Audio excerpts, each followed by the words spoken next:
Grupi kriminal Albanians ka disa vite që dominon tregun e drogave të forta në rrugët e Londrës. Për herë më shumë, pozitat e tyre po forcohen dhe qëllimi i këtij grupi të dhunshëm është që të rekrutojë djemë të rinj, në disa raste edhe fëmijë. Joshja e rekrutëve bëhet nëpërmjet rrjeteve sociale, ku banda për të rritur reputacionin hedh foto dhe video të jetës luksoze që bën, shuma të mëdha parash, ora ari Rolex që kushtojnë mijëra pound, makina super të shtrenjta dhe grupe antarësh që ekspozohen të maskuar dhe armatosur si një vllazëri, duke kënduar këngë me përmbajtje dhune. Gazetaria Silvana Muça ka bërë një hulumtim për pamfletin në lidhje me këtë doktrinë të rrezikshme, e cila edhe më herët ka raportuar se vitet e fundit në Shqipëri është shfaqur fenomeni i emigrimit të adoleshentëve drejt Britanisë, ku një pjesë e tyre rrezikon që të bjerë në rrjetën e frikshme të Albanians. Fillimisht të miturit punsohen në shtëpitë e barit dhe për këtë ju jepet një lëmosh, ku adoleshenti kënaqet sepse aq para nuk i ka gëzuar më parë në jetën e tij. Por trajnimi vazhdon edhe më tej. U mësohet se si të përdorin armë dhe në fund, për të kuptuar që ideologjia e grupit kriminal është përvetësuar nga të miturit, dërgohen për të bërë vrasje. Një gjë të tillë e ka raportuar media The Sun në një artikull të shkruar më 18 shtator të 2020-s, ku gazetari raporton se ka kaluar një ditë duke vizituar një prom famkeqe në veri të Londrës me një rojtar shqiptar të quajtur Karl. Ai kishte rrëfyer se si një shok i tij kishte vrarë një fëmijë sepse punonte për një nga bandat kundërshtare. Policia e gjeti trupin jashtë banesës së familjes së tij me mesazhin: "Mos u ngatroni me mua se kjo do t'ju ndodh." Por vala e ideologjisë së grupit kriminal Albanians është rrirë edhe në Itali.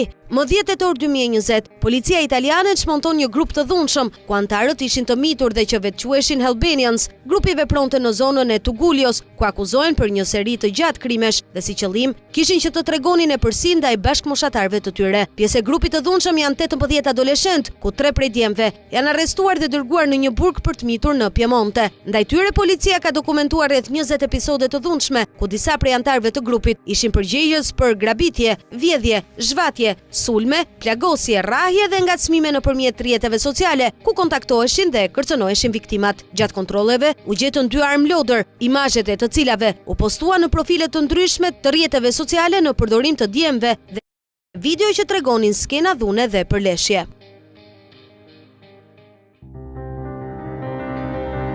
Pamfleti është një platformë mediatike analitike që u lind si domosdoshmëri një tribune pa kompromis, si një zë i fuqishëm në luftën pa ekuivok ndaj krimit dhe korrupsionit politik në